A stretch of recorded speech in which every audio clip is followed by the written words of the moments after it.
Over 3,000 years ago, an unstoppable storm swept across the lands surrounding the Mediterranean. Cities that had once thrived were reduced toshas. Kingdoms, once centers of trade and culture, vanished one by one as if they had never existed. In the few surviving records, one haunting phrase appears again and again. Invaders from the sea. Who were they? The ancients called them the Sea Peoples, mysterious warriors sailing unfamiliar ships, wielding weapons no one had ever seen, speaking a language no one could understand. Where they came from, no one knew. But their arrival shook the entire known world. Strangely, even today we know very little about them. Their origins remain obscure, their motives unknown, their true identity seemingly erased from history on purpose. All we know comes from the records of those who faced them, civilizations that endured the terror they brought. Were they waves of migrants forced to abandon collapsing homelands, ruthless bands of pirates, or an organized force bent on bringing down the world order of the time? More than 3,000 years have passed, yet the question remains unanswered. Archaeologists still search for scattered clues, historians still debate endlessly, and perhaps somewhere beneath the sands of time, the truth remains hidden about one of the greatest mysteries in human history. This is the history of the Sea Peoples, and of an age they plunged into the shadows of oblivion. Tonight, as we follow the trail of nameless ships, unknown warriors, and forgotten chapters of history to uncover the story that has never been fully told. The story of the Sea Peoples, who they once were, and why their shadow continues to haunt human history to this very day. To understand why the arrival of the Sea Peoples sent such shockwaves through the ancient world, we must first imagine what the Mediterranean looked like before the crisis. A world of connection, prosperity, and profound fragility. Between the 14th and early 13th centuries BCE, the Mediterranean and Near East entered an era of unprecedented development. Civilizations across the region were thriving not only in economic and technological terms, but were deeply interconnected through vast networks of trade and diplomacy. To the south, Egypt's new kingdom under pharaohs such as Thutmose III, Amenhotep III, and Seti I stood at the height of its power. Monumental temples rose along the banks of the Nile, testaments to the king's immense wealth and boundless ambition. Egyptian merchant ships sailed to distant ports, bringing back prized cedar from Lebanon, copper from Cyprus, and precious stones and exotic spices from the legendary land of Punt. To their north, across the Anatolian plateau, the Hittite Empire emerged as a formidable power. From their well-fortified capital at Hattusa, they controlled vital trader routes linking the Near East with the Balkans. The Hittites were not only skilled warriors, but also master diplomats, leaving behind extensive archives of diplomatic correspondence that reveal a sophisticated world of commerce and negotiation. To the west, Mycenaean civilization dominated the Greek mainland with fortified centers such as Mycenae, Tyre, and Chios. These were powerful city-states capable of mobilizing large forces, known for their advanced metallurgy, and an elite class that lived in opulent palaces. From Greece, Mycenaean merchant ships spread across the Mediterranean, trading wine, olive oil, pottery, and weapons. To the east, the port cities of the Levant, Ugarit, Byblo, and Sidon, served as crucial links in this regional trade network.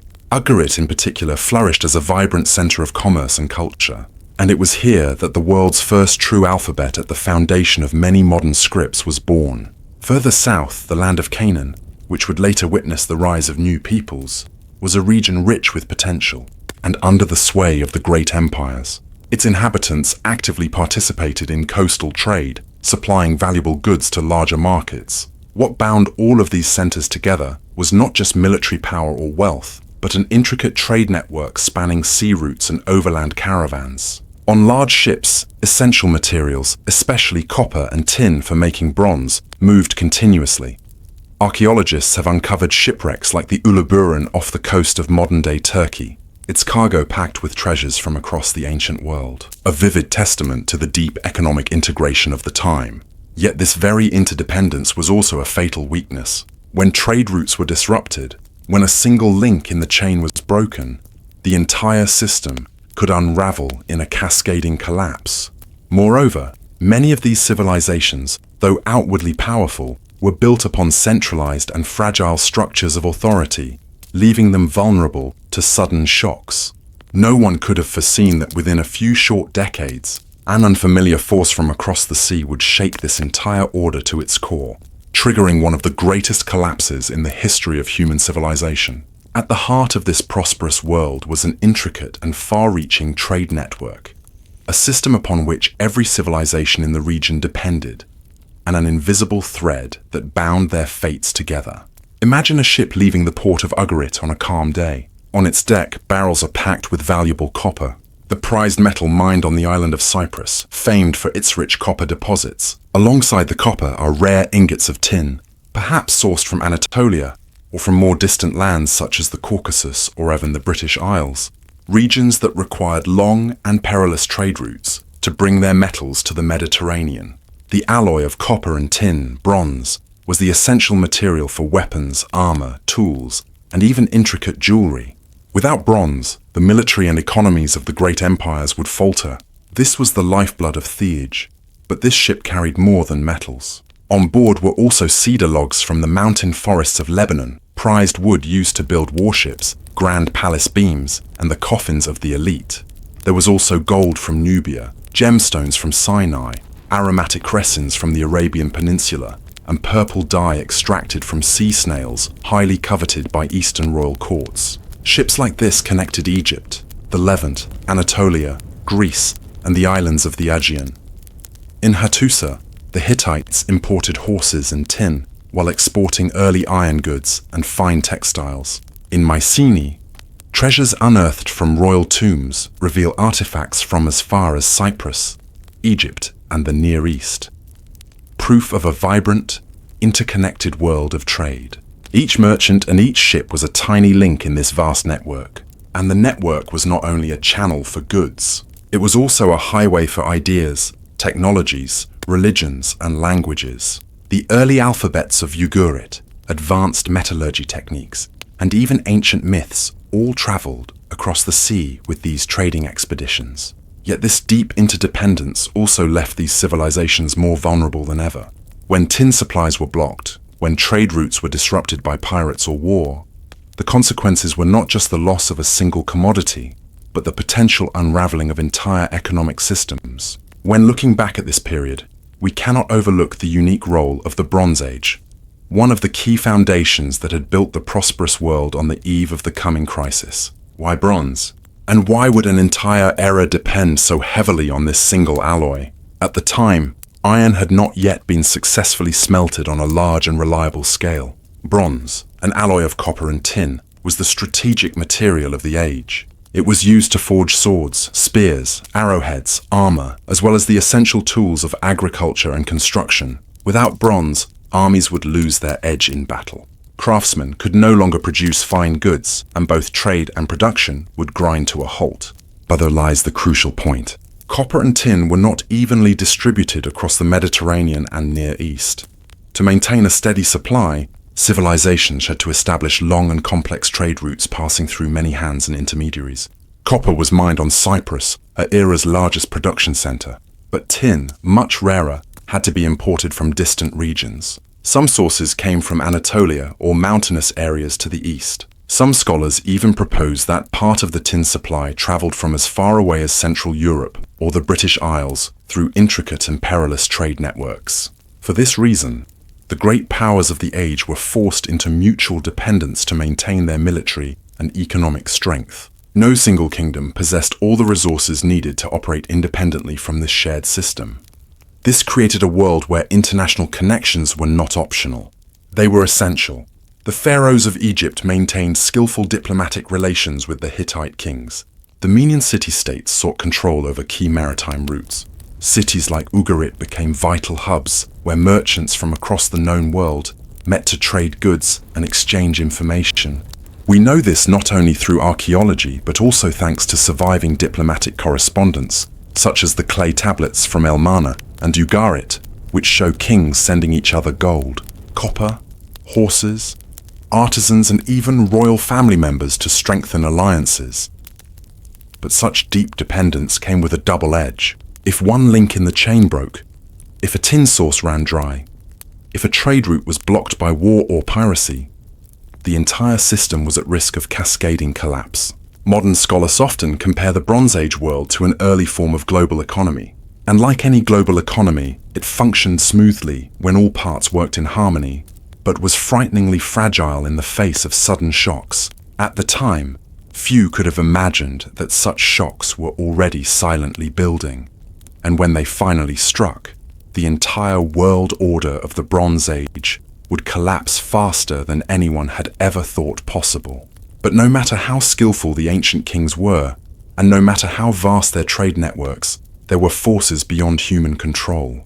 And the first signs of a deepening crisis began to appear quietly from nature itself. Modern climate research combining data from ancient ice cores tree ring analysis and lakebed sediments reveals that in the late 13th and early 12th centuries BCE, the Mediterranean and Near East experienced a period of severe climate instability.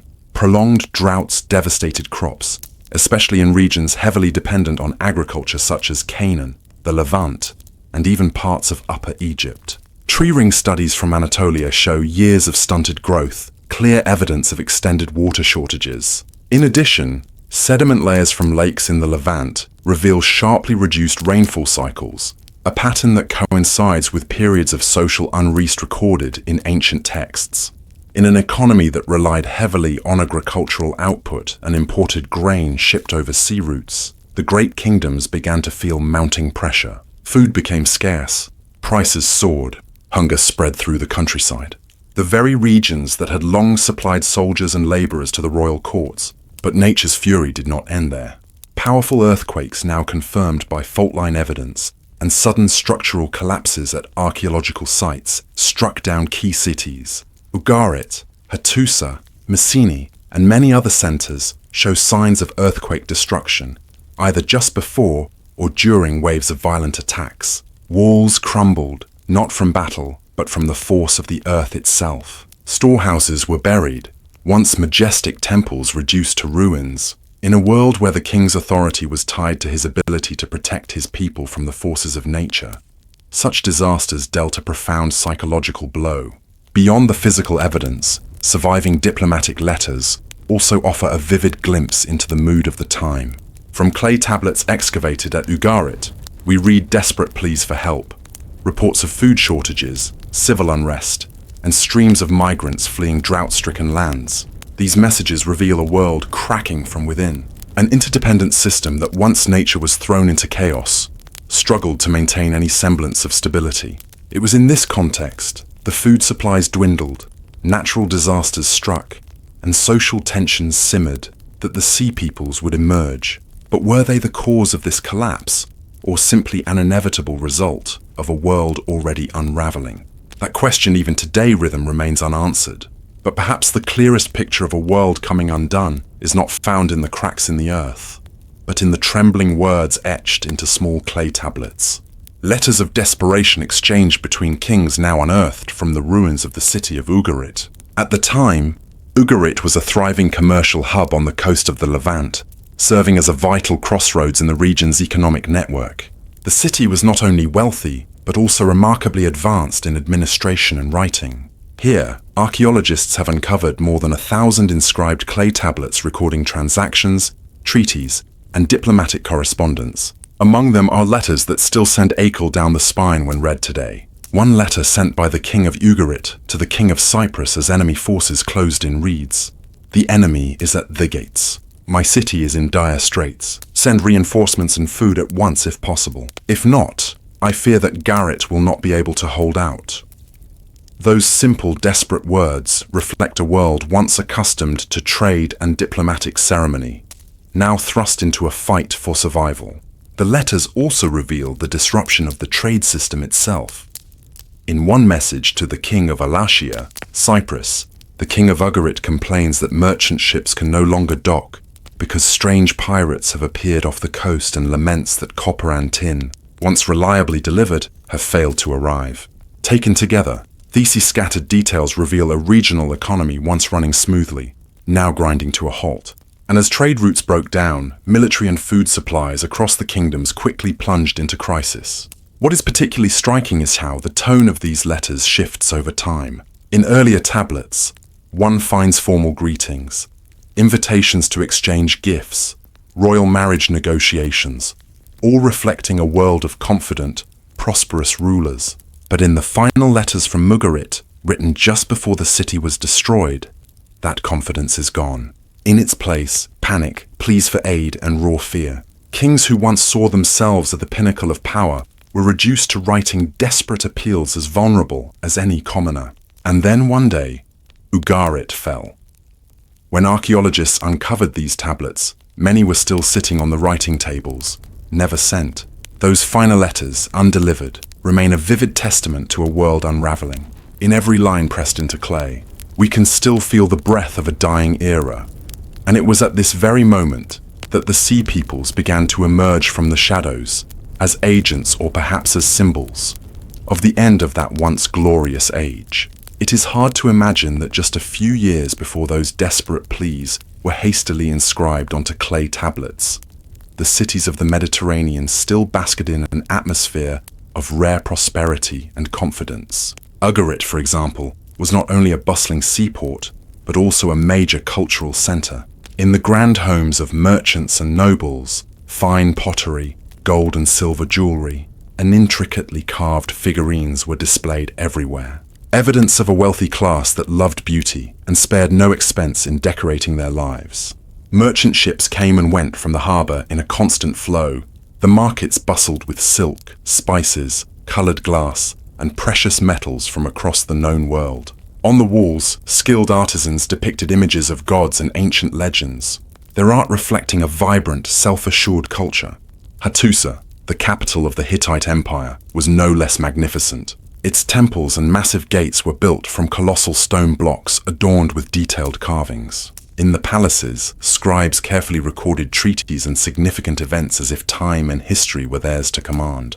To the west in the Mycenaean city-states, the aristocracy's life revolved around grand palaces, where vivid fresco covered the walls portraying hunting scenes, rituals, and daring sea voyages. Mycenaean warriors clad in gleaming bronze armor paraded in festivals, proudly honoring the strength and traditions of their people. Even ordinary citizens, though not wealthy, benefited from this prosperous, globally connected economy. They wore finer fabrics, used better household goods, and had access to luxury items once reserved for the elite. In religious ceremonies, solemn processions continued as usual. Priests offered the finest goods to the gods, not only to seek blessings, but also to display their city's wealth and power. And above all, what people likely felt most deeply was a profound faith in the stability of their world order. Kings proudly carved their victories and distant treaties into stone. Merchants eagerly invested in long sea voyages. People lived with the belief that their world, and with all its complexity and brilliance, would endure for generations to come. No one imagined that in just a few short years, it would all be reduced to ash. Mighty fortresses would burn, trader routes would be severed. The joyful sounds of festivals would be replaced by desperate cries echoing across the land. And so when we read those final letters from Ugarit, or when we stand among the ruins of Mycenae or Hattusa today, we see more than broken stone and shattered walls. We feel a deep and lingering sorrow for a world that once gleamed with confidence and life, now reduced to little more than faint echoes of a bygone age. Amid the dazzling scene we've just painted, the first deep undercurrents began to stir, not through a grand war, but through words etched in stone like a faint warning from the past. The earliest written evidence we have of the Sea Peoples comes from Afamus stone monument, the Menipta Stilele, or the Victory Stele of Muptar erected around 1207 BC CE in Egypt. At the time, Pharaoh Mipar, son of Ramesses II, faced mounting threats on both Egypt's western and eastern borders. In the inscriptions, praising his victories alongside accounts of triumphs over the Lebu and Meshu tribes. In the west, there appears a seemingly small detail, one that would open the door to one of the greatest mysteries of ancient history. The inscription reads, "Can has been plundered, Ashkelon has been captured, Giza has been seized, Yanoam has ceased to exist, and Israel is laid waste. Its seed is no more. And the Shurdan, Shelish, Ekwesh, Luka, and Tesh, those who came from the distant sea, have been defeated, no longer a threat to the land of Egypt." These names, Sharan, Shailesh, Ekwesh, Luka, and Teres, would later become key clues as we trace the path of the Sea Peoples. What stands out is how these groups are described. Came from the distant sea, a phrase that is both specific and shrouded in mystery. No earlier Egyptian records had ever mentioned these peoples. They did not belong to the traditional powers Egypt was accustomed to confronting. Modern scholars believe these may have been migrating groups or warrior alliances appearing for the first time on the historical stage, just as climate and social upheavals were intensifying. It's also worth noting that Egyptian kings were highly deliberate in how they recorded their victories. The fact that these unknown groups from the sea were mentioned in an official inscription such as the Miparastel suggests that the conflicts with them were significant enough to warrant inclusion in the annals of history, a sign that the sea people's presence was no longer a minor occurrence.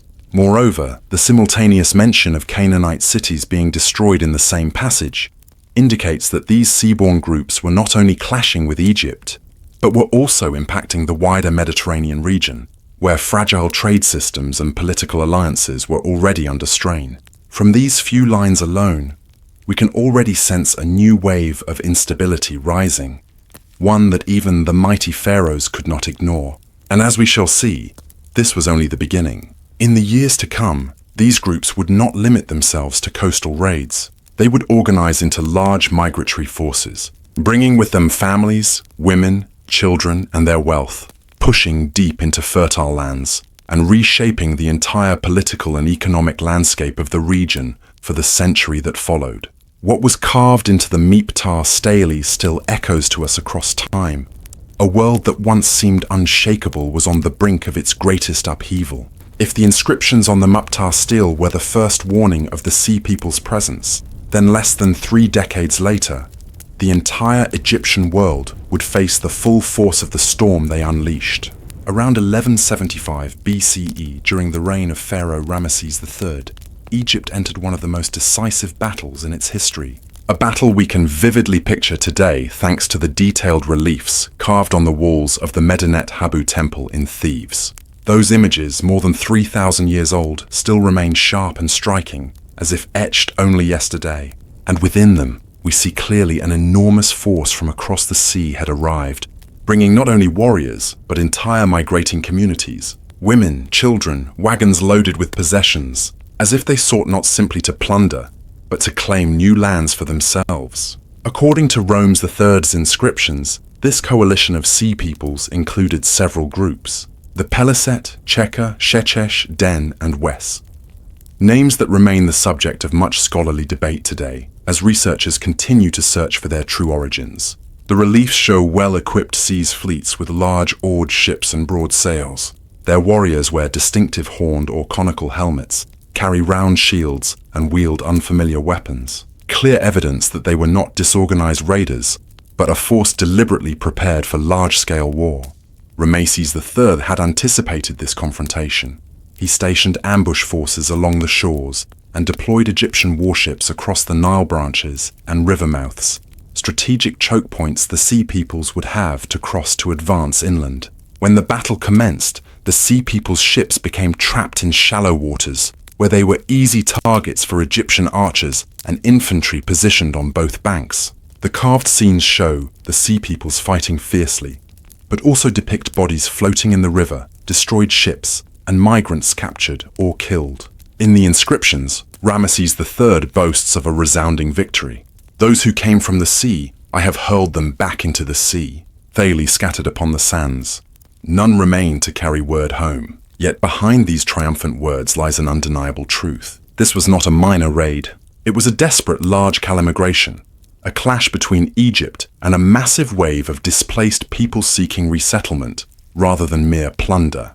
Moreover, despite Ramesses III's claim of victory, Egypt was not left unscathed. Egyptian territories in the Levant, long under Egyptian influence, were permanently lost after this crisis. Egypt's international power was significantly diminished, and the domestic economy suffered greatly in the war's aftermath. And this was only one piece of a much larger picture. While Egypt managed to retain some measure of stability, many other kingdoms were not so fortunate. The sea's tide continued to sweep across the Mediterranean, leaving behind charred cities and shattered civilizations. As we look upon the reliefs at Medinet Habu today, we see more than just scenes of battle. We witness a pivotal turning point in history, where an old world was beginning to fade and a new unstable and chaotic order was rising from Theashes. As historians study the surviving records from the Maya Neptastel, from the reliefs at Medina Haru, and from various scattered textual sources, they have identified a list of names closely associated with the Sea Peoples. These include the Sharan, Shelish, Peliset, Cheka, Denion, and Luca, names that are both strange and haunting, each raising questions that remain unanswered. What is most remarkable is this: not a single text written by the Sea Peoples themselves has ever been found. Everything we know about them comes from the records of those who fought against them, primarily Egypt, a civilization with a long tradition of meticulously documenting its military encounters. Let us take a closer look at these groups. Sherdan, often described as elite warriors, distinguished by their horned helmets, fine armor, and round shields. Some scholars suggest they may have connections to the island of Sardinia, where ancient cultural traces show intriguing similarities, but the evidence remains inconclusive. The true origins of the Sherdan remain a mystery. Shields, a name that evokes possible links to Sicily, though as with the Sharan, this connection is speculative and based mainly on linguistic resemblance. No definitive archaeological proof has yet tied them to the island. Peliset, perhaps the group with the clearest historical footprint. Many historians agree that the Peliset were the ancestors of the Philistines who later settled along the coast of Canaan, founding cities such as Gaza, Ashkelon, and Ashdod. Archaeological evidence shows the arrival of a new culture in this region, one with strong iron influences, distinctly different from the native Canaanite culture. Cheka, another group that settled in the Levant, leaving traces in the region of Dor. Yet their original homeland is completely unknown. No one knows where they came from before joining the Sea People's migrations. Denion, perhaps the most controversial name. Some scholars link them to the Danawi, an ancient Greek term for the Mycenaeans. If true, it would suggest that among the Sea Peoples were groups originating from Greece, but this remains a hypothesis. Luca, often associated with the region of Lycia in Anatolia, an area with a long history of seafaring and piracy. But were the Luca mentioned in Egyptian texts truly the same as the Lycian people known from later times? That question too remains unanswered. The common thread among all these names is this: we do not know where they truly came from. No ancient map records a kingdom of the Sherdan or a territory of the Denian. No city claims to have been the original homeland of the Peliset before their arrival in Canaan, and no written chronicle from these groups has ever been found. This makes the Sea Peoples an exceptionally elusive phenomenon. Were they independent groups of peoples who banded together by circumstance? Or were they an organized confederation with a shared purpose, migration and conquest? To this day, historians have no definitive answer, and it is precisely this ambiguity that ensures the story of the Sea Peoples will forever carry the aura of an unsolved mystery. A true piece of forbidden history at the heart of the ancient world. But perhaps what left the strongest impression of the Sea Peoples, both upon the ancient civilizations they encountered and upon us today, was not simply their mysterious names, but their striking warrior imagery preserved in the reliefs, most notably on the walls of the Medinet Habu temple. As one walks through the temple's colonnades, vivid battle scenes unfold before the eye. Egyptian soldiers facing unfamiliar warriors from across the sea. Figures markedly different from their traditional enemies, such as the Libu or the Canaanites. The most distinctive feature is their headgear. Many Sea Peoples warriors are depicted wearing helmets with two sharp horns, or at times wide-brimmed helmets with a tall projecting crest, a style not seen in Egyptian or neighboring military traditions. These helmets were not merely functional. They seemed to have carried symbolic meaning, perhaps signifying strength or distinct cultural identity. This detail alone has sparked decades of debate among historians and archaeologists. Were these ceremonial helmets reserved for leaders, or did they reflect a characteristic warrior tradition shared across various Sea Peoples groups? In addition, we see them carrying round shields, some convex, others flat, often with a metal boss at the center, designed to deflect blows or be used offensively in close combat. This type of shield was common in the Ayan and Anatolian worlds, but relatively unfamiliar to Egyptian soldiers, who typically favored long oval or rectangular shields. As for weaponry, Sea Peoples warriors wielded short double-edged swords, large daggers, and at times throwing spears. Notably, some reliefs depict them with leaf-shaped swords, a style remarkably similar to weapons found at Mycenaean archaeological sites. This further strengthens the theory of potential links between the Sea Peoples and Aean cultures. Their attire is also striking. Many warriors are shown wearing short fringed skirts with bare legs or light footwear. Such clothing allowed for agile movement, ideal for fighting aboard ships or conducting rapid coastal landings. Taken together, these elements created an image of warriors who were unfamiliar and formidable. To the Egyptians, well versed in the arms and tactics of their traditional foes, the Sea Peoples must have appeared both alien and deeply threatening. And it was precisely this difference that reinforced the sense that they came from distant lands, bringing with them a distinct military tradition, not fully integrated with the coastal cultures of the Mediterranean at the time. To this day, archaeologists continue to compare the warrior imagery of the Sea Peoples with artifacts found in Sardinia, Sicily, Lycia, and Mycenaean Greece. Yet no definitive conclusions have been reached. Every detail, the horned helmets, the round shields, the unfamiliar swords, remains a scattered puzzle piece in a portrait still waiting to be completed. When we look at the reliefs of Medinet Haru at the inscriptions of the Mniptar, one thing becomes clear. The Sea Peoples were not merely shadows passing through history.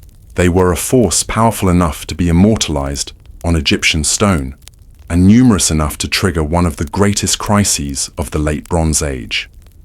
But who were they really? This is sown of the questions that has kept historians debating for over a century. Two main theories have emerged. Were they simply daring bands of pirates? Or were they part of a larger organized wave of migration that helped plunge the entire Mediterranean into chaos? The first theory, piracy, is rooted in how Egyptian texts describe their earliest encounters with the Sea Peoples. Swift attacks from fast-moving ships, sudden raids along the coast, plundering and withdrawing quickly. These tactics fit well with the style of organized piracy, which was already common in the Mediterranean during antiquity. Furthermore, groups such as the Luca, connected to Lycia, a region long associated with seafaring warriors and piracy, seem to support this interpretation. But if they were only pirates, why do the reliefs depict women, children, and entire migrating groups? And why during the major assault under Ramesses III did the Sea Peoples bring wagons loaded with possessions, livestock and tents? Clear signs of migration, not mere raiding expeditions. This detail opens the door to the second theory, one now supported by many modern scholars, that the Sea Peoples represented an organized wave of migration born out of profound upheaval across the ancient world.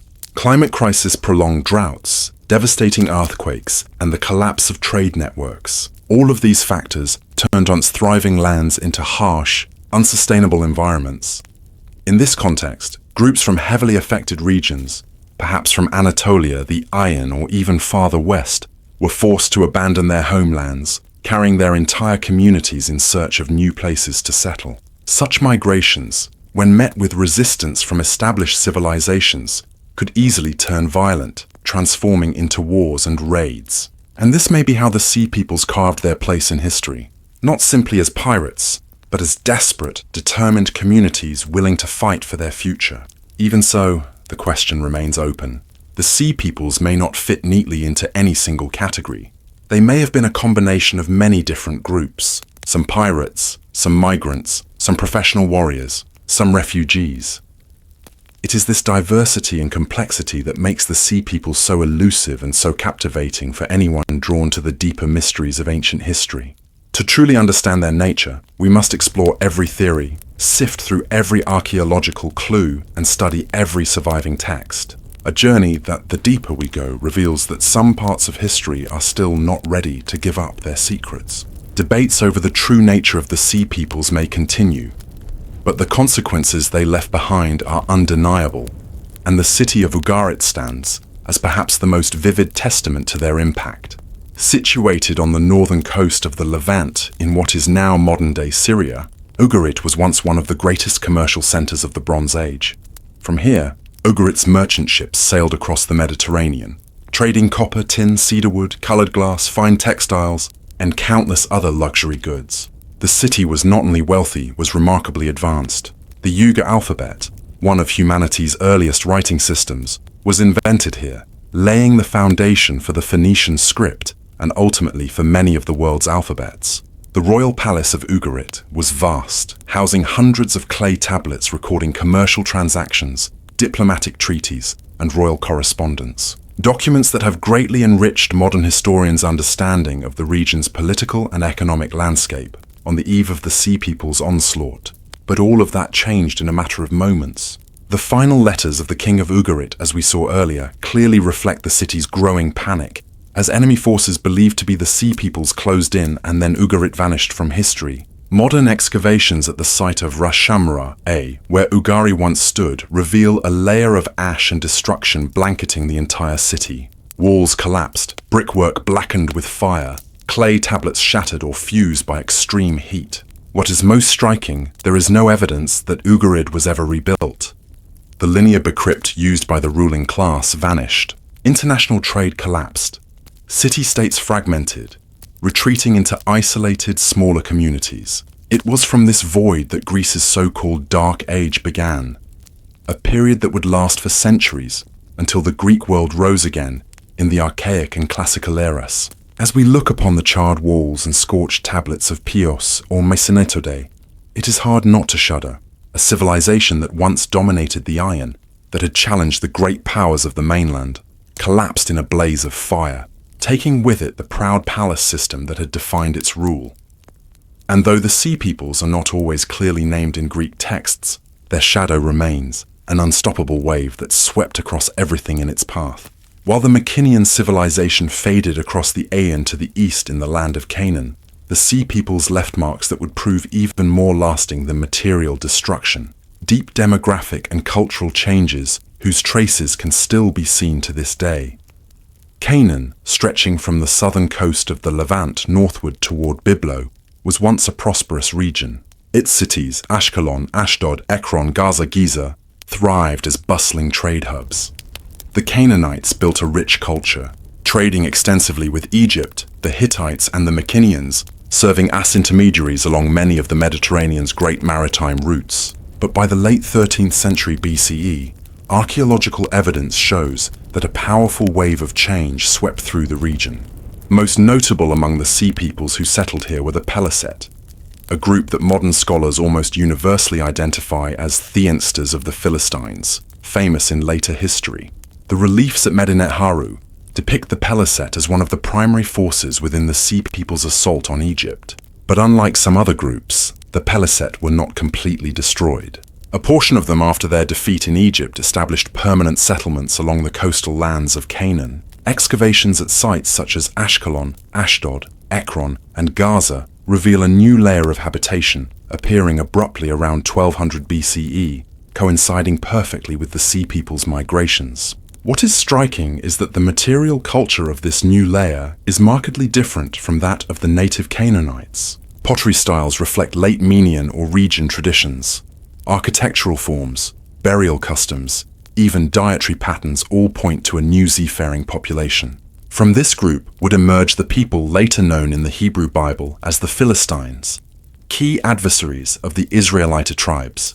The Peliset settlement in Canaan did more than shift the regional balance of power. It reshaped the demographic map of the Levant. The Canaanites did not disappear, but in many coastal areas, they were replaced or gradually assimilated by these new settlers. Archaeological evidence shows that the Philistines quickly built a strong economy, restored trade networks, and developed a unique cultural identity, blending their deep maritime origins with local influences. This reveals an important aspect of the Sea People's migrations. They were not solely agents of destruction. They were also builders. Some groups chose to settle, adapt, and contribute to the cultural fabric of the lands they entered, leaving marks that would endure for millennia. And so, while the cities of the Mycenaeans crumbled, while Hattusa and Ugarit became ruins, a new chapter was unfolding in Canaan. A chapter the Sea Peoples through the Peliset wrote with their very presence upon the land. But perhaps the most profound consequence of the Sea People's wave of destruction was not the cities left in flames, but the collapse of a network that had once connected the entire ancient world. The intricate trade system of the Bronze Age, now shattered beyond repair.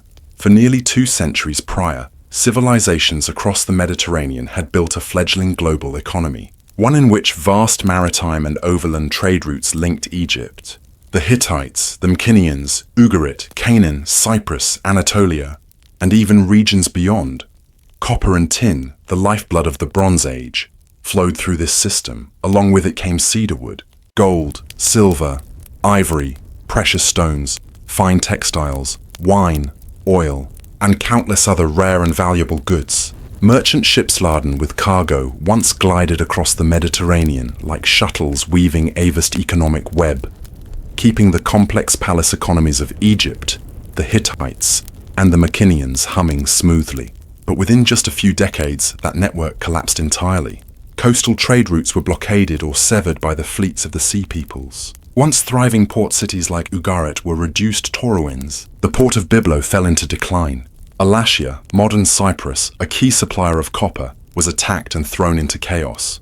With the merchant fleets gone, the flow of copper and tin, essential for the production of weapons and tools, came to a halt. This triggered a domino effect. Without bronze, palace economies collapsed. Unable to maintain military power or sustain their elite structures, clay tablets from Ugarit and Pios reveal that even as destruction loomed, city officials were still desperately trying to organize convoys, request aid, and mobilize their naval forces. But it was all in vain. The trade routes had become too unstable. From that point, the ancient world quickly descended from order into chaos. International alliances unraveled. Diplomatic treaties once carved in stone as eternal promises became meaningless as partners either no longer existed or lacked the strength to fulfill their obligations. The palace-based economic system, which relied on a steady inflow of foreign goods, could not survive without trade. Palaces collapsed, aristocrats lost their power, artisans found themselves unemployed, populations were forced to revert to subsistence living. Roads once bustling with commerce grew silent. Warehouses once overflowing with goods stood empty. Docks that had once echoed with the voices of merchants were left with crumbling walls and lonely weathered mooring posts. For this reason, many historians describe this collapse as one of the earliest examples of the failure of globalization. A world once deeply interconnected, seemingly stable, proved astonishingly fragile in the face of sudden upheaval. And when the dust finally settled, the Mediterranean world, as it had been known, was no more. A new order, fragmented, localized, uncertain, arose in its place, ushering in a dark age that would take centuries for humanity to recover from. As the Mediterranean world descended into chaos, the question of the true origins of the sea peoples became ever more urgent for modern researchers. One of the most prominent theories is this. A segment of the Mycenaean population, following the collapse of their civilization, became part of the sea peoples' wave, migrating and raiding across the Mediterranean. This theory arises from several compelling observations. First, as we've seen, between roughly 1200 and 1150 BC, the great Mycenaean palace cities were systematically destroyed. The power structure collapsed, the aristocracy lost its base, and many communities were suddenly cut off from the imported food and goods they had once relied upon. In this environment, many Mycenaean groups were forced to leave their former centers in search of survival. Archaeological evidence shows that after the palace system fell, the population in the Peloponnesian plains declined sharply. Many coastal areas and iron islands, once bustling, were abandoned. At the same time, in new regions such as the Levantine coast, a new layer of habitation appeared, bearing clear Aegean cultural traits, particularly in pottery styles, architectural methods, and burial practices. Moreover, the name Dinian appearing in the C's lists may be connected to Dinawi, the term later used by the Greeks themselves to describe Mycenaean peoples. This has led many scholars to argue that some displaced Mycenaeans, rather than waiting to perish, joined with other C's groups, forming armed migrant bands that fought and sought new lands. Yet, this theory faces notable challenges. First, there is no direct evidence that the sea peoples who attacked Egypt spoke Greek or bore the distinct symbols of the Mycenaean kingdoms.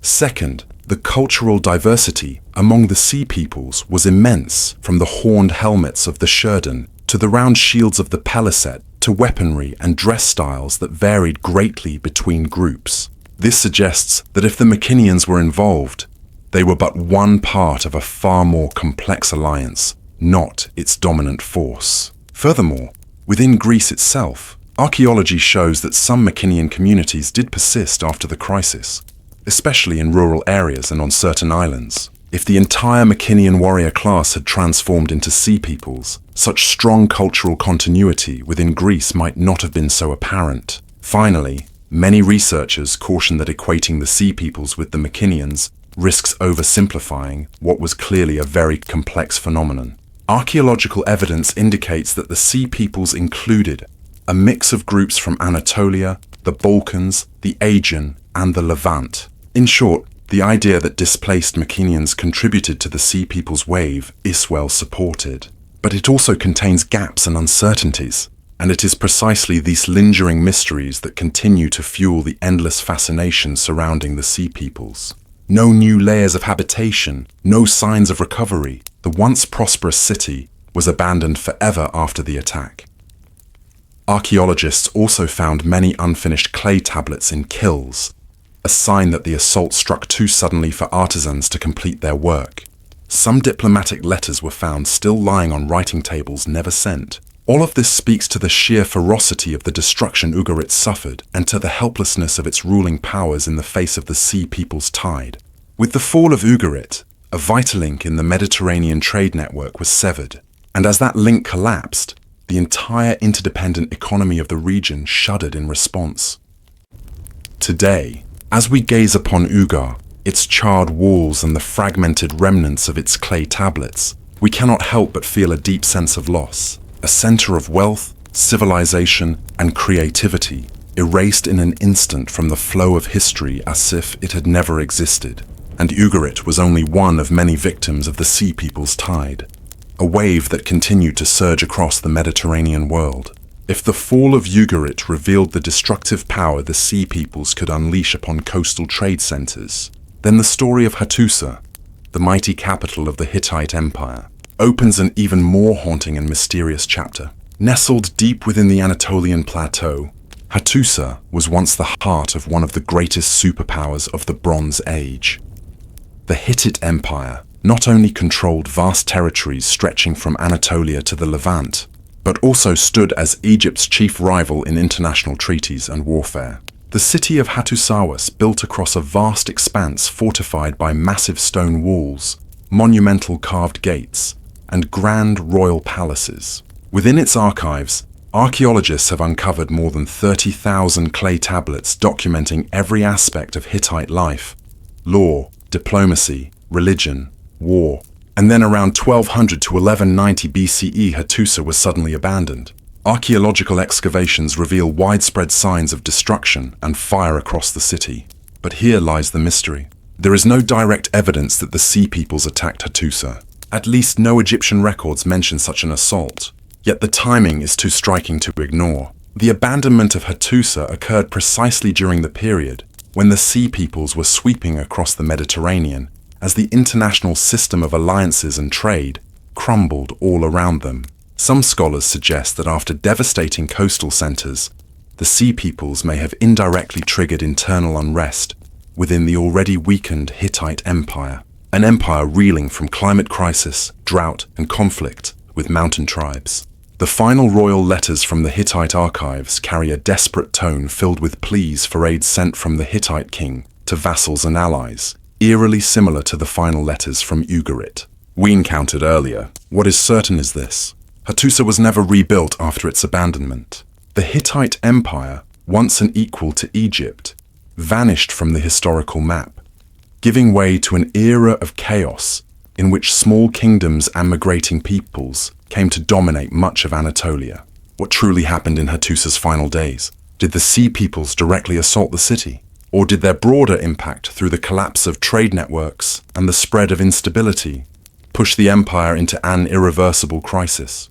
No one can say for sure, but the timing, combined with evidence of broken trade links and a spreading wave of collapse, suggests that the shadow of these sea peoples surely loomed over the end of Hattusa, whether by force or by consequence. And that shadow would continue to spread as we follow their trail to other cities of the dying Bronze Age world. As Hattusa lay silent in its ashes, the wave of crisis did not stop in Anatolia. It swept westward across the Iron Sea and struck at the very heart of the Minoan world, the Greek civilization of the Bronze Age. the Mycenaean civilization, renowned for its cities like Mycenae, Chios, tyrants and thieves, was one of the Ion's most powerful commercial and military forces. Its fortified palaces, towering cyclopean walls, and the countless treasures discovered in royal tombs reveal a society both prosperous and sophisticated. The Mycenaean system of rule centered around great palace complexes where the king, the one axe, controlled the economy, military, religious rites, and diplomacy. Their trade routes stretched across the Mediterranean, exchanging goods with Egypt, the Levant, and Anatolia. And yet, by the late 13th to early 12th century BCE, one Minoan city after another began to fall. At Myene, excavations reveal thick layers of ash-covering architectural remains, clear signs of an intense citywide fire. Granaries, armories, and residential quarters all show evidence of simultaneous destruction. Chios, one of the largest administrative centers of the Minoan world, met a similar fate.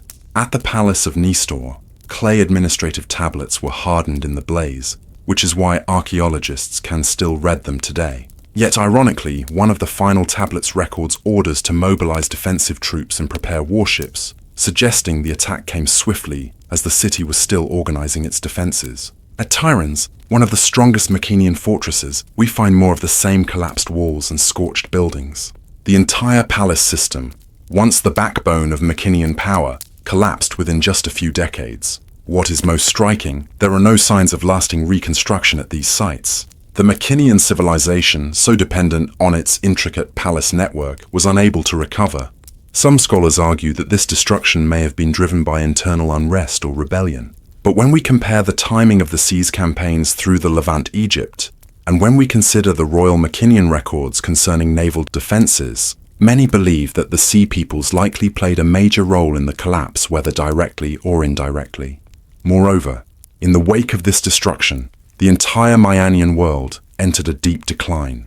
A chapter of history that the deeper we study it reminds us that some answers may still lie just beyond our reach. In the effort to unravel the true nature of the Sea Peoples, a second major theory has drawn considerable attention from modern scholars. Could part of the Sea Peoples wave have been linked to migrating groups from the Balkans, particularly the Dorian, tribes moving southward during that time of crisis?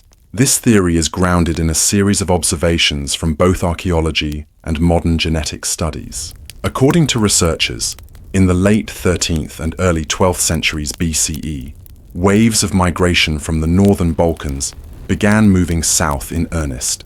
Archaeological evidence shows that many settlements in the Danube Valley and across the Balkans experienced major upheavals, likely driven by harsh climate shifts, population pressures, or internal conflicts. Amid this turmoil, various tribal groups began moving through Macedonia, Thessaly, and into southern Greece. Among them, the group later known as the Dorans. The arrival of the Dorans in southern Greece coincides closely with the collapse of Mycenaean cities. This has led some scholars to ask, could a portion of the Dorans or other Balkan groups have joined forces with the Sea Peoples, helping to drive a powerful armed migration across the Mediterranean? Archaeological clues offer intriguing hints. New layers of post-collapse settlement in the Peloponnese reveal sudden changes in architecture, burial practices and pottery styles reflecting a culture distinct from earlier Minoan traditions. Similarly, along the Levantine coast, certain pottery types and construction techniques appear that bear traits associated with the Balkans or northern Greece. While this evidence is not strong enough to definitively prove that Dorian directly participated in the Sea Peoples, the timing is certainly suggestive. Perhaps most intriguing of all, the rise of ancient DNA research has added new tools to this investigation. Scientists are now analyzing ancient remains from Greece, the Balkans, and the Levant. Preliminary results suggest that during the transition after the Bronze Age collapse, there was an increase in genetic markers linked to Balkan populations within southern Greece, and in some coastal Levantine communities as well. This raises the possibility that migrating Balkan groups not only entered southern Greece, but that some may have joined seaborne migrations, becoming part of the Sea Peoples wave that so profoundly reshaped the region. Yet, as with all theories, there are important counterpoints. First, the Dorans, according to later Greek tradition, re-established power in southern Greece after the collapse rather than disappearing. If large numbers of Dorans had transformed into sea peoples, their strong cultural presence in later Greek history might not be so evident. Second, the sea peoples were a highly diverse coalition. Assigning the Balkans a dominant role risks oversimplifying a phenomenon that clearly included groups from Anatolia, the Iron, the Levant, and beyond. Finally, while genetic research holds great promise, the available ancient DNA samples remain too limited to draw firm conclusions about the scale and role of Balkan groups within the Sea Peoples. Even so, the theory of migrating groups from the Balkans, particularly the Dorian, playing a role adds an important dimension to our understanding. It reminds us that the Sea Peoples phenomenon was not a simple linear event, but the result of multiple overlapping migrations interacting in complex ways. And it is this very complexity that makes the story of the Sea Peoples so mysterious, so multifaceted, and so endlessly compelling. A puzzle we are still striving to piece together today. After weighing the various theories and the idea of displaced Myenians, the migrations from the Balkans, many modern scholars have reached what is perhaps the most realistic conclusion of all. The Sea Peoples were not a single unified ethnicity, nor a fixed long-standing alliance. They were likely a temporary coalition formed from many different groups, each with its own motivations, all swept up in the swirling crisis of the era. This theory is supported by a number of compelling observations. First, as we've seen from Egyptian records, particularly the Mniptastele and the Medinet Habu reliefs, the Sea Peoples are listed as a collection of highly diverse groups: Sharon, Shepeliset, Jeze, Danian, Luca. None of these groups had a clearly recorded homeland in Egyptian texts. Their military traditions, clothing, and weaponry also varied widely.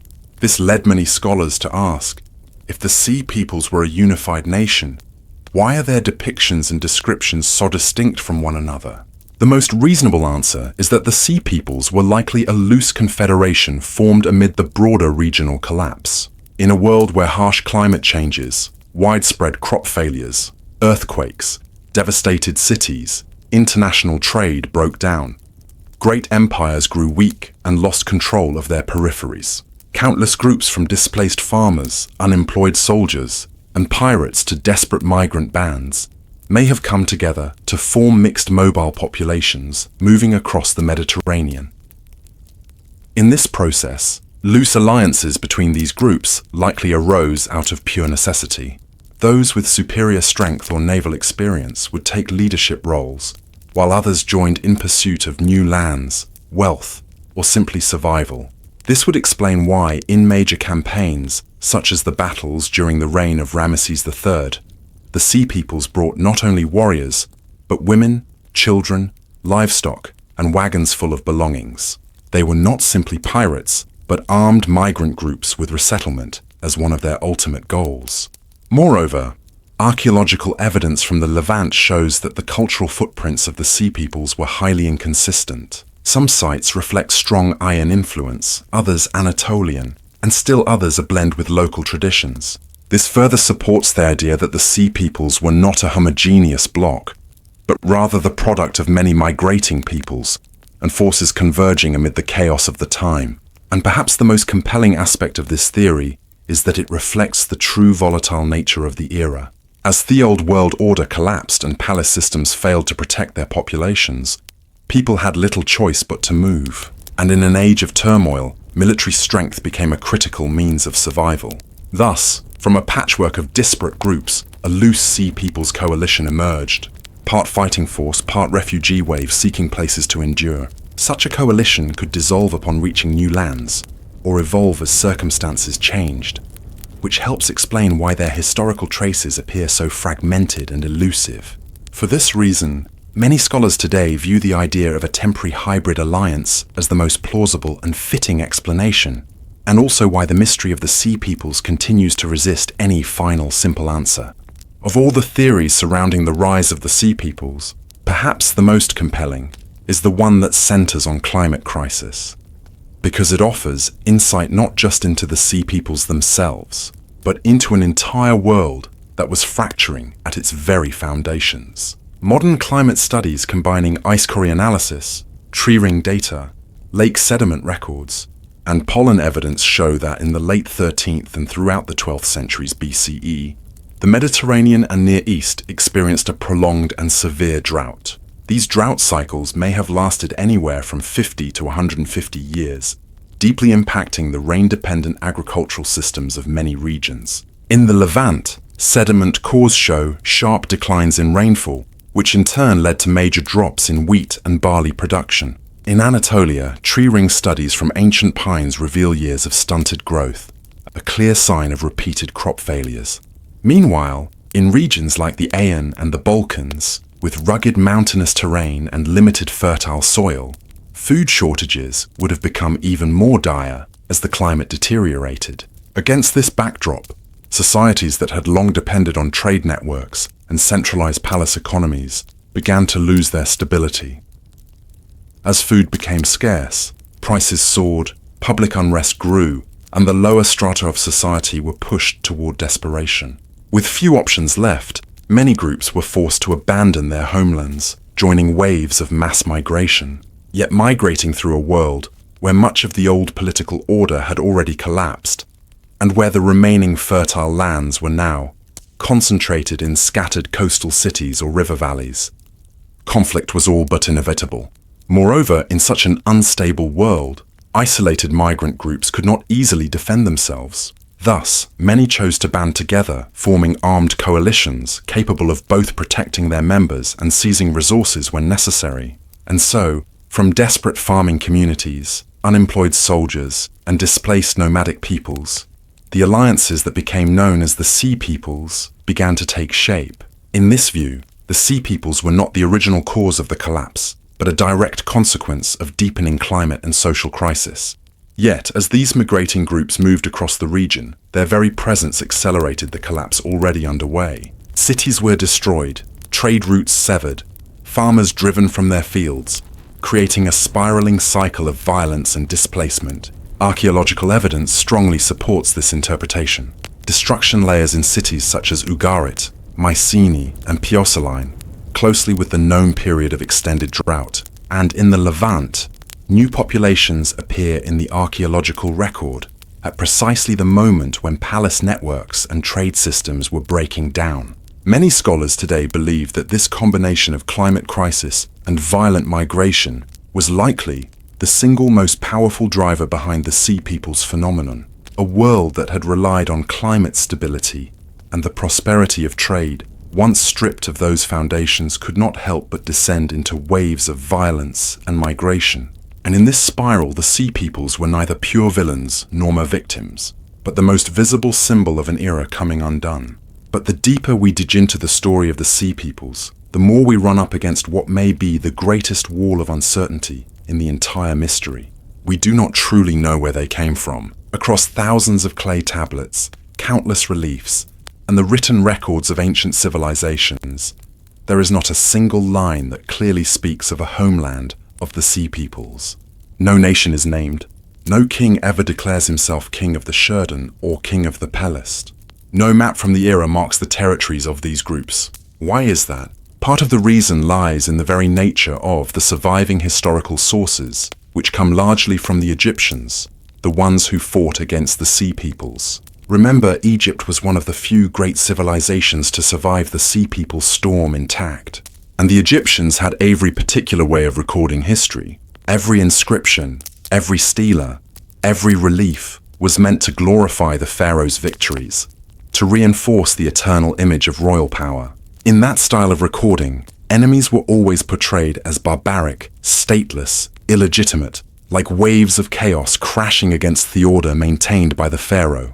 Even the way the Sea Peoples are listed in Egyptian texts reflects this approach. Group names are provided with vague descriptors like from the sea or from foreign lands without clear geographical references or directional markers. This may well reflect the Egyptians' own lack of true knowledge about the origins of these groups, but it may also have been intentional propaganda obscuring the identity of the enemy while magnifying the perceived power of the pharaoh. Moreover, the Sea Peoples themselves were not centralized empires with advanced administrative systems. They were loose coalitions of diverse groups, many of them migrants, climate refugees, or displaced communities. By their very nature, They left behind no writing systems, no temples recording their history, no royal chronicles. What survives of them comes only through the records of those who opposed them. And as every historian knows, history is written by the victors. Thus, virtually all that we know about the Sea Peoples today comes through the Egyptian lens, a biased lens crafted for political purposes, and sometimes prone to exaggerate the pharaoh's achievements. Adding to this, many of the regions from which the Sea Peoples may have originated, the Anatolian coasts, the Iron, various Western islands were themselves devastated during the Bronze Age collapsed.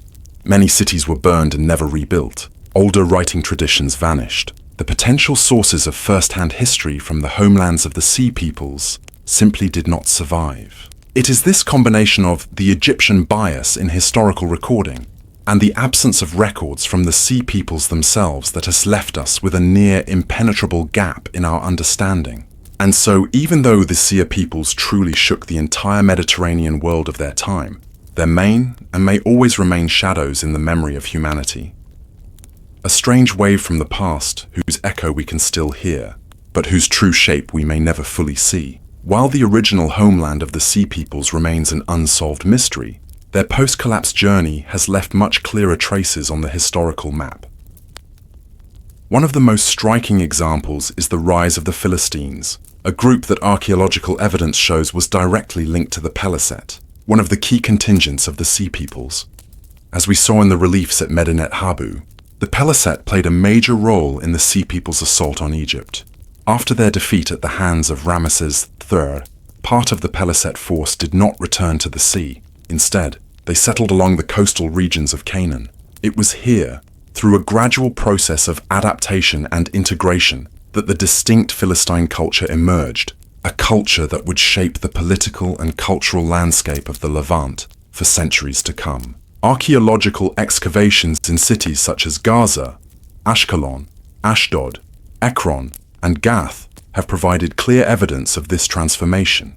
At Ashkelon, for instance, the archaeological layers reveal a new settlement horizon appearing around 1200 BCE, precisely the period when the Sea Peoples are known to have arrived. In particular, archaeologists have found large quantities of late Minoan-style pottery, a type of ceramic that was common in the Aeon but rare in Canaan before this period.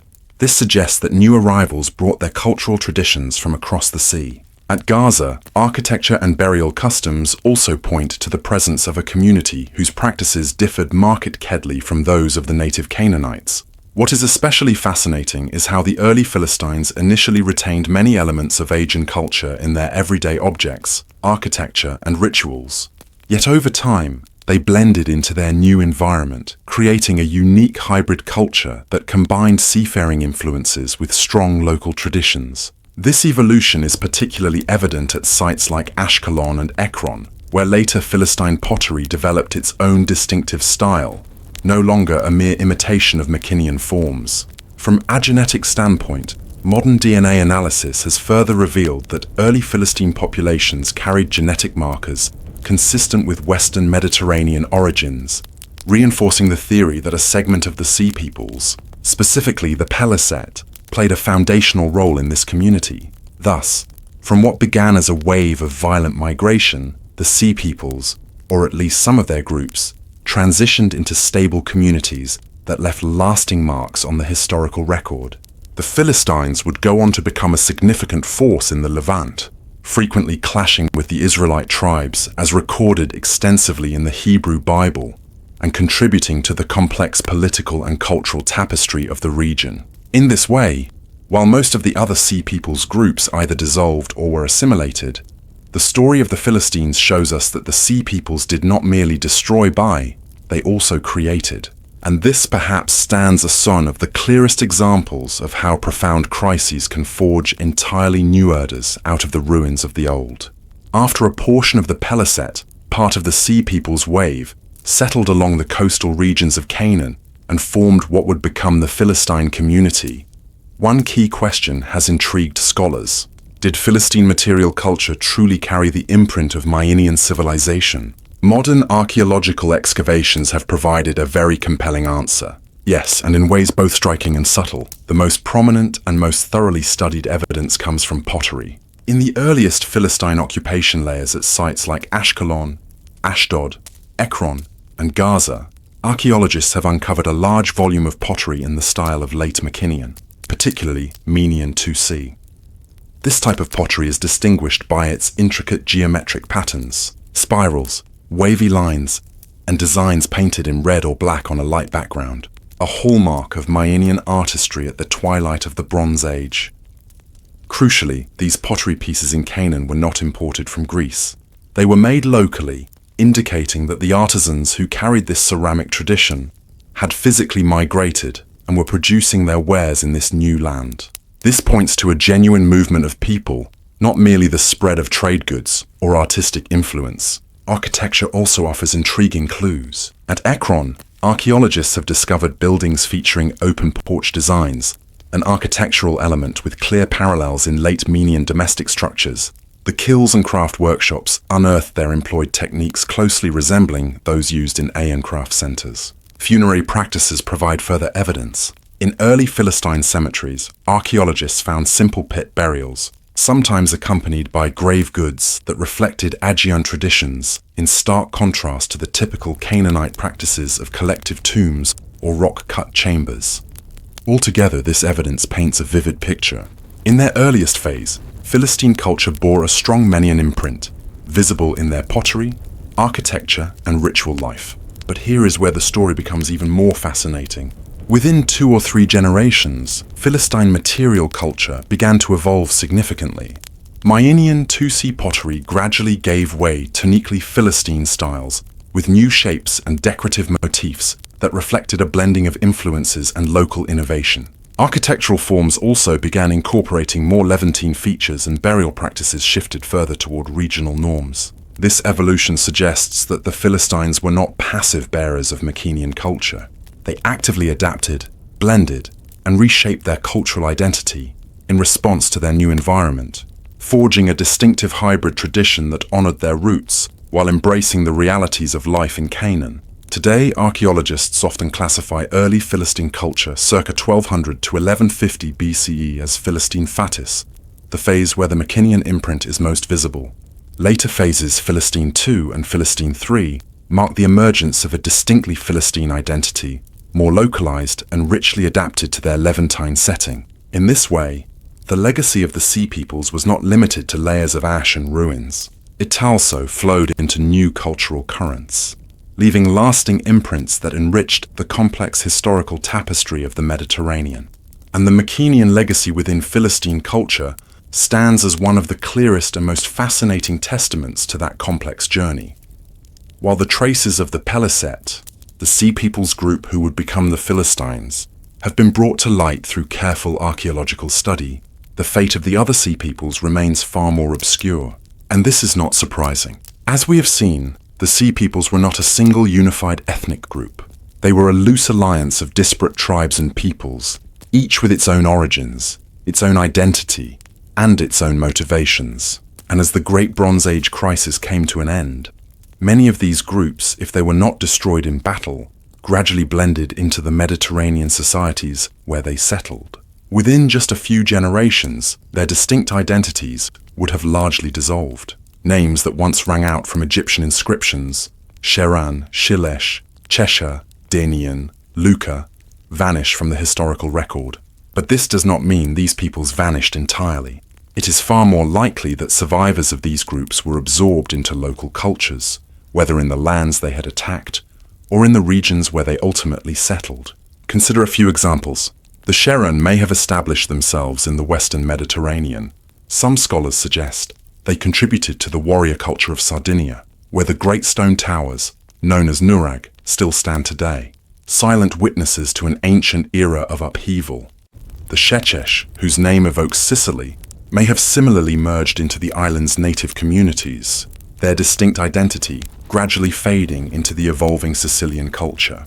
The Cheka left perhaps the faintest trace. At the site of Dor and on the modern coast of Israel, archaeologists have uncovered a layer of occupation featuring cultural elements not entirely Canaanite.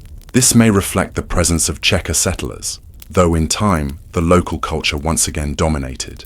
The Denian, possibly linked to the Dawi, a term for Mycenaean Greeks, likely reintegrated into the broader Greek world during its post-collapse migrations and the complex resettlements of Greece's so-called Dark Age.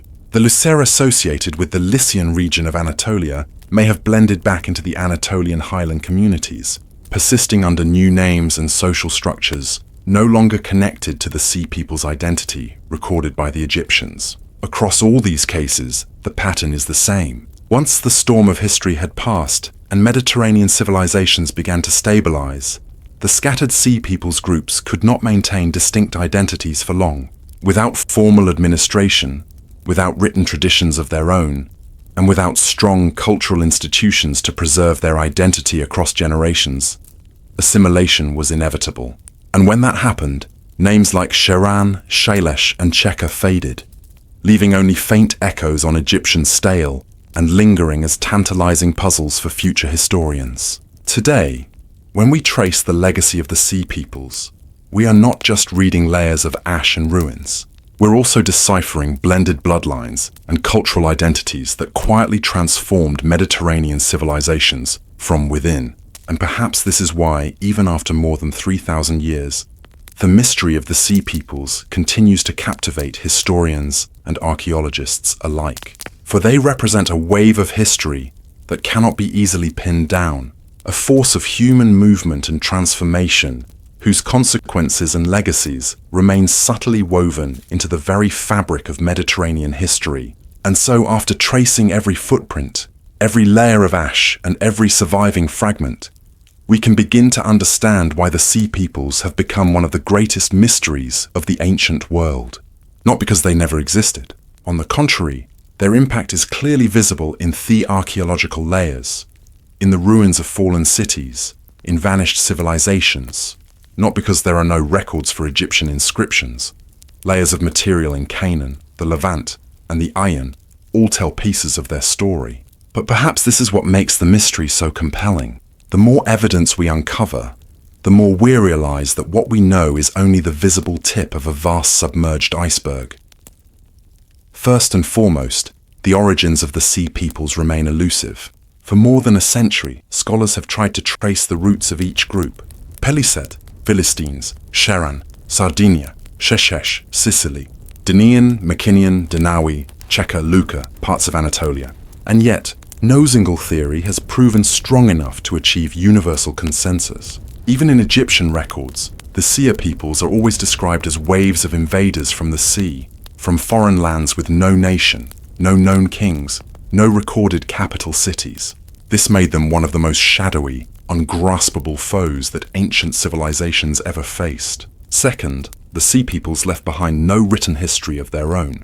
There is no Sea Peoples chronicle, no stela proudly recounting their victories from their perspective, no surviving texts telling their story in their own voice. Everything we know comes from the other side, from Egyptian records, from scattered archaeological traces, from the ruins of civilizations they struck and then vanished from. This ensures that their image remains forever half seen, half unknown. We cannot say with certainty how strong they were, how numerous, how organized, or even whether they were a single coordinated force or multiple waves of migration layered upon each other. Third, while the Sea Peoples' impact is undeniable, their material legacy is difficult to trace. They helped bring about or accelerate the collapse of many Bronze Age civilizations. The Hittites fallen, the Mycenaeans devastated Ugarit, burned many Canaanite cities, conquered or transformed. Yet after the wave had passed, most Seas groups either merged into local societies or faded from memory. They left behind layers of ash, early ceramic styles showing Aean influence, but no lasting new civilization that bore the name of the Sea Peoples. Their story is like that of a great wave crashing across history, leaving deep scars in its wake, but the wave itself dissolving before anyone could fully record it. And perhaps it is this very elusiveness that makes the Sea Peoples so endlessly fascinating. We have no shortage of tales about mighty empires with palaces and written chronicles, but the story of the Sea Peoples is the story of outsiders to the official histories. Desperate, determined communities whose own voices were never preserved. but who nonetheless reshaped the course of an entire era. And in that very shadowy nature, the Sea Peoples will likely continue to challenge the imagination and patience of scholars and of all of us for many centuries to come. But perhaps in this entire journey to understand the Sea Peoples, the most profound question is not who they were, but how history has or has not remembered them. For without the inscriptions of Egypt, we might never have known that a wave of Sea Peoples once shook the ancient world. Nearly everything we know about them comes from Egyptian records, from the Mampar stele, from the carvings in the temple of Medinet Habu under Ramesses III. It is from these inscriptions that the names Peliset, Shurden, Shilesh, Cheka, Denian, Luca were preserved. It is from these reliefs that we see the images of warriors with horned helmets and round shields, and of migrating families, women, children, livestock in tow, moving as part of this great upheaval. Without these records, all the archaeological evidence, the layers of ash at Ugarit, Mycenae, Pios, the new settlement layers in Canaan, would have remained isolated clues difficult to connect into a coherent picture of such a vast wave of armed migration. And yet this also reminds us of an essential truth. History is written by the victors. It was Egypt, one of the few great civilizations to survive the storm of the Sea Peoples, that recorded this story through its own lens. In the inscriptions, Pharaoh is always the triumphant hero, the Sea Peoples, the barbaric invaders who are defeated. There is no voice from the Sea Peoples themselves. No record of their story are seen through the eyes of those who were forced to abandon their homelands, cross the sea in desperation, and fight to survive. This is what makes the story of the Sea Peoples both fascinating and sobering, for what remains in the historical record is always but one side of a much larger tale. If one day a chronicle of the Sea Peoples were to be discovered, assuming one was ever written, the story we know today might look very different, but perhaps that chronicle does not exist.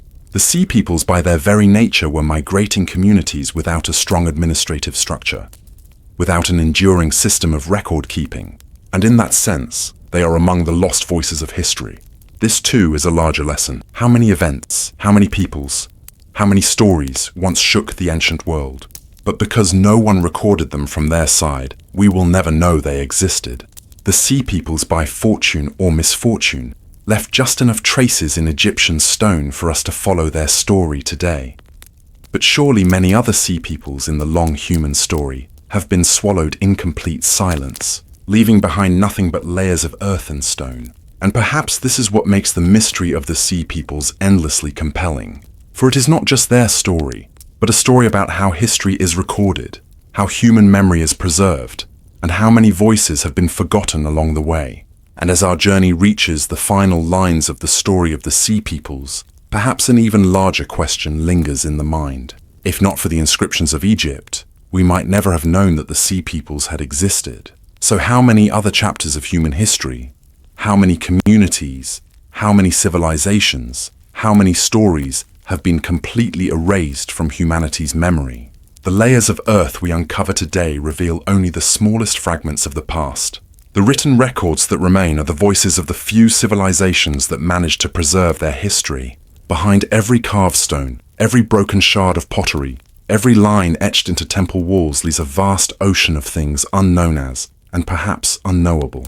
And this is why the journey of exploring history never truly ends. For history is not only what we know, it is also what has been forgotten, buried, or never recorded at all. The Sea Peoples offer one of the most vivid examples of this. An anonymous wave that reshaped the political, economic, and cultural map of the entire Mediterranean, and yet whose identity has all but faded into the sands of time. But they are not the only ones. If the Sea Peoples could shake an entire age, and yet today we still do not know who they truly were, how many other stories have been completely lost, leaving no trace in the written records we now possess? Perhaps somewhere in a distant land, beneath layers of earth yet to be unearthed, clues still lie hidden. Fragments that could forever change the way we understand the past. And perhaps through conversations like this, through every video and every story we tell, we can help keep these questions alive so that history remains not a closed book, but an ever-open door to new discoveries. If you too feel there is still so much we do not know about the past, if you too wish to continue this journey of exploring forgotten histories and unsolved mysteries, feel free to subscribe to the channel. It will be your way of staying connected to the journeys ahead, to stories that just might change the way you see the human story. Because this journey, like the history it explores, will never truly